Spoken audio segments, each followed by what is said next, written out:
भारत की राजनीति में साम, दाम, दंड और भेद की नीति का उपयोग किया जाता रहा है। लेकिन हमारे जितने भी नीतिज्ञ हुए हैं, चाहे वे विदुर हों, पराशर हों, भीष्म हों या अन्य कोई, उन्होंने एक आदर्श राज्य की स्थापना और जीवन को शांति एवं प्रगतिशील तरीके से संचालित करने के लिए नैतिक नीति का पालन करने पर जोर दिया है। कोई राजा या व्यक्ति यदि ऐसा नहीं करता है तो वह अपने राज्य में अराजकता को जन्म देता है। हालांकि वर्तमान काल में कोई भी व्यक्ति या नेता इन सब बातों पर नहीं चलता है। उनमें से कुछ लोग ही सफल हो पाते हैं, बाकी तो खुद, परिवार, समाज और देश का अहित करके चले जाते हैं। तो आओ जानते हैं कि विदुर की नीति क्या कहती है।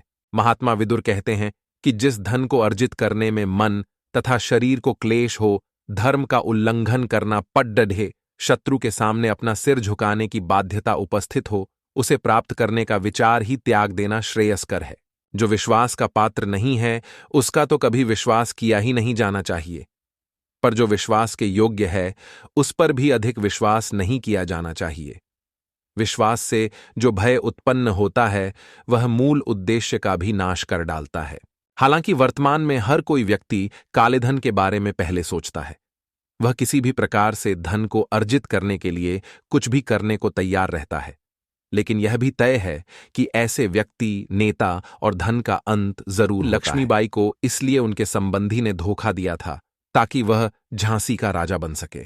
लेकिन अंग्रेजों ने कहा कि यदि तुम अपनों के ही नहीं हो सके तो सचमुच ही बुद्धिमान या ज्ञानी व्यक्ति कभी झूठ के आधार पर अपनी प्रतिष्ठा कायम नहीं करता है। वह अपने विचारों में दृढ़ रहता है, जैसे चाणक्य। आप ऐसे किसी व्यक्ति का अपमान कर सकते हैं तब जबकि आप सत्ता में हो या किसी बड़े पद पर हों, लेकिन आप उस व्यक्ति से बच नहीं सकते। जब वह पावर में आएगा तो आपका सर्वनाश तय है। ईर्ष्या, दूसरों से घृणा करने वाला, असंतुष्ट, क्रोध करने वाला, शंकालु और पराश्रित, दूसरों पर आश्रित रहने वाले, इन 6 प्रकार के व्यक्ति सदा दुखी रहते हैं। बहुत से व्यक्ति या नेता ऐसे हैं जो दूसरों की प्रगति या सफलता से ईर्ष्या करते हैं। इसी कारण वे असंतुष्ट, क्रोधी और शंकालु भी रहते ही होंगे। ईर्ष्या करने से अच्छा है कि आप यह देखें कि मुझ में क्या कमी है और कौन सी योग्यता का निर्माण करना है। अपनी योग्यता और ज्ञान को बढ़ाने में ही लाभ होगा, ईर्ष्या करने में नहीं। जो अपना आदर सम्मान होने पर खुशी से फूल नहीं उठता और अनादर होने पर क्रोधित नहीं होता तथा गंगा जी के कुंड के समान जिसका मन अशांत नहीं होता, वह ज्ञानी कहलाता है।